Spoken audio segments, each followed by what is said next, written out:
Hello दोस्तों, एक बार फिर से हम हाजिर हैं SVB ईस्ट विनोद नगर के मैथमेटिक्स के ऑनलाइन लेक्चर में।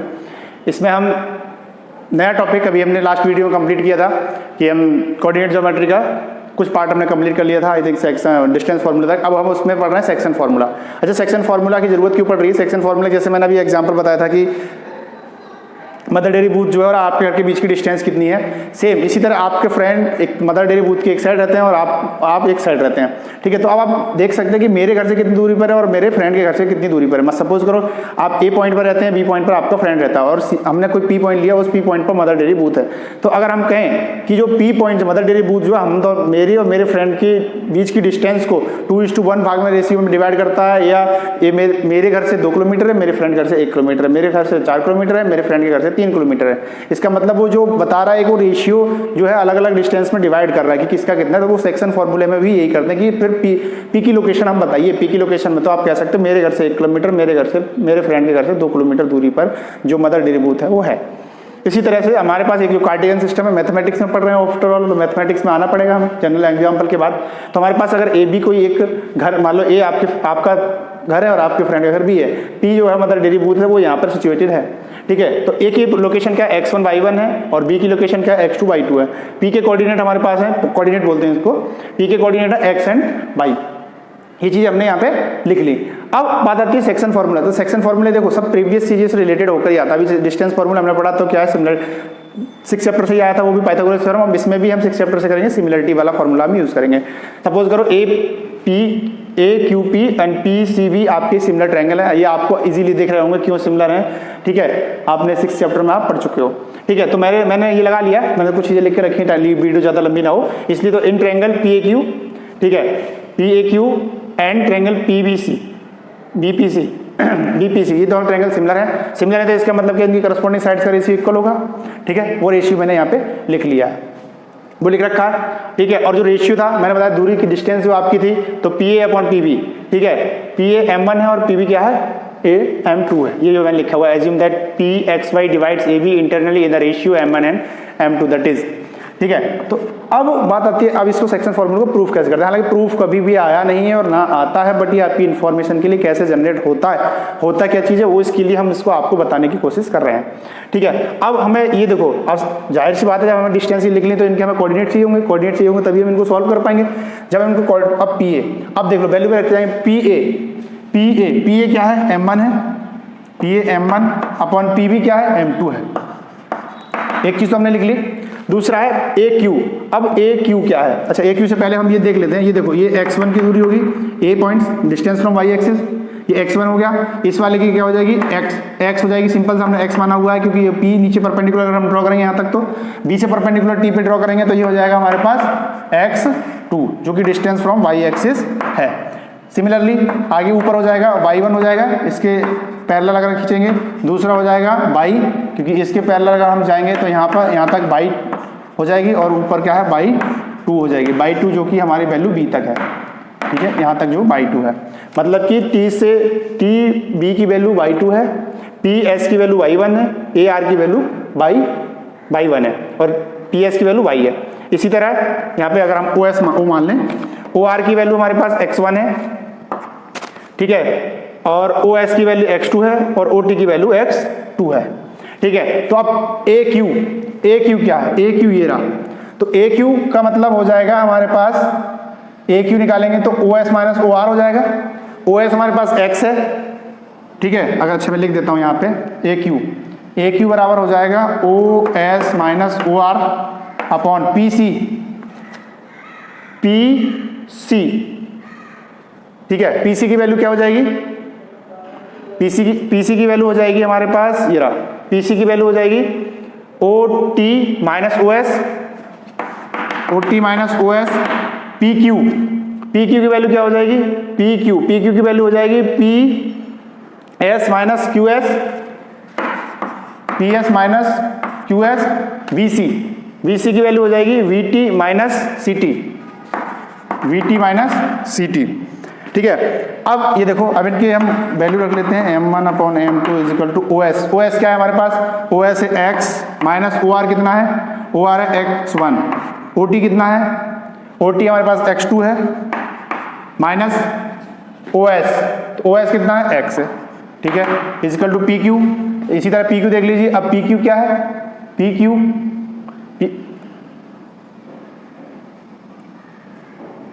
PQ का PQ ही लिख दिया, PQ माइनस PQ, तो PQ जब हमें चाहिए था तो ये हो जाएगा PS, तो PS क्या है हमारे पास, y है, y माइनस y1 हो जाएगा अपॉन y2 माइनस y हो जाएगा, ठीक है, क्योंकि BT माइनस CT, BT हमारे पास y2 है और CT हमारे पास क्या है, y है, ठीक है। जब अब हम क्या करेंगे, फ्रॉम फर्स्ट एंड सेकंड, जब इन दोनों से इसको सॉल्व करेंगे, इन दोनों से हमारे पास सॉल्व करेंगे तो हमारे पास ये आ जाएगा, x इक्वल टू आ जाएगा m1 x2 plus m2 x1 upon m1 plus m2। इसी तरह अगर हम इन दोनों से सॉल्व करेंगे, तो फर्स्ट से और थर्ड से इन दोनों को लेके सॉल्व करेंगे तो हमारे पास आ जाएगा m1 y2 plus m2 y1 upon m1 plus m2, ठीक है। इन दोनों को सॉल्व करेंगे आप, इजीली हमारे पास आ जाएगा। इसमें रटने वाली बात कोई है नहीं, ये मान लो x कोऑर्डिनेट है, x कोऑर्डिनेट के निकालने के क्या हो जाएगा, m से स्टार्ट करना है, m1 x2 plus m2 x1 upon m1 plus m2, मतलब जो रेशियोज है उनका सम लिख देना है। सिमिलरली y में क्या हो जाएगा, m1 by2 plus m2 y1 upon m1 plus m2, ठीक है। इसमें कहीं कहीं एक पॉइंट आता है कि एक्सटर्नली अगर डिवाइड कर रहा हूँ, एक्सटर्नली डिवाइड कर रहा हूँ, इसका मतलब क्या हो जाएगा, वो डिस्टेंस हम नेगेटिव में लेते हैं, ठीक है, डिस्टेंस नेगेटिव में लेते हैं, ठीक है, तो यहाँ पे ये माइनस के साइन हो जाएंगे, ठीक है, एक्सटर्नली डिवीजन, ठीक है। एक्सटर्नली डिवीजन हाइपोथेटिकली जब हम मानते हैं तो उसको बोल देंगे m1 x2 minus m2 x1 upon m1 minus m2। Similarly y के कोऑर्डिनेट्स हो जाएंगे m1 y2 minus m2 y1 upon m1 minus m2, ठीक है। अच्छा, एक और इसमें स्पेशल केस आ जाता है, एक स्पेशल क्या होता है, अगर वो मिड पॉइंट हो, क्या हो, मिड पॉइंट, मतलब आप और आपके फ्रेंड जो हैं मदर डेयरी बूथ से सेम डिस्टेंस पर हो, मतलब इक्वल दूरी पर, वो भी 1 किलोमीटर है और आप भी 1 किलोमीटर हैं, तो इसका मतलब क्या हो जाएगा, m1 m2 बराबर हो जाएंगे, m1 m2 बराबर हो जाएंगे, इसका मतलब कैंसिल आउट हो जाएगा, तो हमारे पास डायरेक्ट डिस्टेंस फार्मूला बचता है x equal to x1 plus x2 y2, ठीक है, और y इक्वल टू क्या हो जाएगा, y1 प्लस y2 y2, ठीक है। आई होप आपको समझ में आया होगा, ठीक है। थोड़ा सा कंफ्यूजिंग वाला है, लेकिन आपको इसको एक बार देख लो, गो थ्रू कैसे जाता है, बस आपको मेन चीज़ तीन फॉर्मूले याद रखने हैं। पहला एक ये है, दूसरा ये है और थर्ड वन ये है।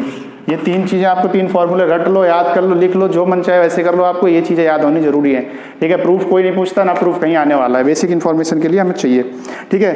अच्छा, इसमें एक चीज़ और है, इसमें अब क्या अगला आता है हमारे पास ट्रायंगल फार्मूला, ठीक है। तो ट्रायंगल वाले में भी अब देखो, ट्रायंगल वाला भी सेम बहुत काफ़ी बड़ा इसका प्रूफ है, ठीक है, और प्रूफ इजीली हो जाएगा, इसी तरीके से हम पॉइंट्स मान लेंगे, ठीक है। लेकिन अब उसको भी करने से कोई मतलब प्रूफ का है तो नहीं, ठीक है, लेकिन फिर भी मैं इसी में समझा देता हूँ आपको, क्योंकि ज़्यादा करेंगे तो लेंथी हो जाएगा और फिर कन्फ्यूज़ हो सकते हैं आप अभी, ठीक है। सपोज करो ये इस तरीके से कोई एक ट्रायंगल दिया हुआ है, ये PQR कोई एक ट्रायंगल है, ठीक है, ये आप देख ही पा रहे हैं, ये x एक्सिस है,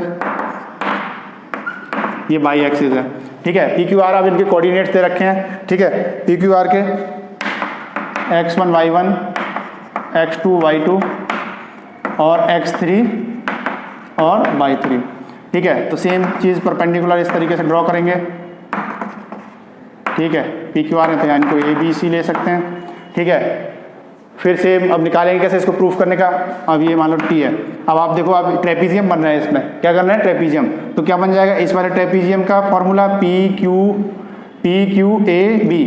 ट्रेपीजियम प्लस PBCR ट्रेपीजियम, इन दोनों को जोड़ देंगे, माइनस ये जो आ रहा है QRCA, इस वाले ट्रेपीजियम का अगर इसमें से हम एरिया घटा देंगे, ठीक है, उन दोनों ट्रेपीजियम का एरिया जोड़ के तीसरे वाले का घटा देंगे, तो हमारे पास क्या ट्रायंगल का जो एरिया है वो हमारे पास आ जाएगा। और ट्रेपीजियम का एरिया का फॉर्मूला क्या होता है बताओ, 1/2 सम ऑफ पैरेलल इनटू हाइट, ठीक है। तो लेकिन हमें इसको प्रूफ नहीं करना है, तो इसका डायरेक्ट फॉर्मूला जो क्या होता है वो मैं लिख देता हूँ आपके सामने, एरिया ऑफ ट्रायंगल। ये बहुत ज़्यादा क्वेश्चन आता है, बहुत ज़्यादा, एग्जाम के पॉइंट ऑफ व्यू से बहुत ही इंपॉर्टेंट क्वेश्चन है। x1 से शुरू करो, ठीक है, x1 से शुरू करो, y2 minus y3 plus x2 आ जाओ, x2 आ जाएगा तो 2 के बाद क्या आ जाएगा, 3, y3 minus y1 plus x3 आ गया, इसका मतलब आ जाएगा y1 माइनस y2। ये याद करने का तरीका है, और इसके आगे लगाते हैं हम 1/2। ठीक है, इजीली समझ में आ रहा होगा। x1, x से शुरू करेंगे, x1, फिर क्या होगा, सीक्वेंस में चलेंगे 1 2 और 3, ये तीनों है। 1 आ गया तो 2 3 क्या हो जाएंगे, बाई क्या आएंगे, y2 माइनस y3। अब 2 आ जाएगा, 2 के बाद क्या है 3, 3 1 आएगा, 3 1, x3 आ जाएगा तो क्या आ जाएगा, 3 यहाँ आ गए तो फिर शुरू से आ जाएंगे y1 माइनस y2। ये याद करने का तरीका है। ठीक है, इसको रट लो, इसमें बहुत ज़्यादा क्वेश्चन आते हैं, 3-4 मार्क्स के, 3-2 मार्क्स के क्वेश्चन हर बार एग्जाम में देखने को मिलते ही मिलते हैं। ठीक है, आई होप अब आपका कोऑर्डिनेट ज्योमेट्री जो चैप्टर है कंप्लीट हो गया, इसमें से आपके क्वेश्चंस करा दिए जाएंगे। ठीक है, और वर्कशीट में भी आप कर सकते हैं। ठीक है, जब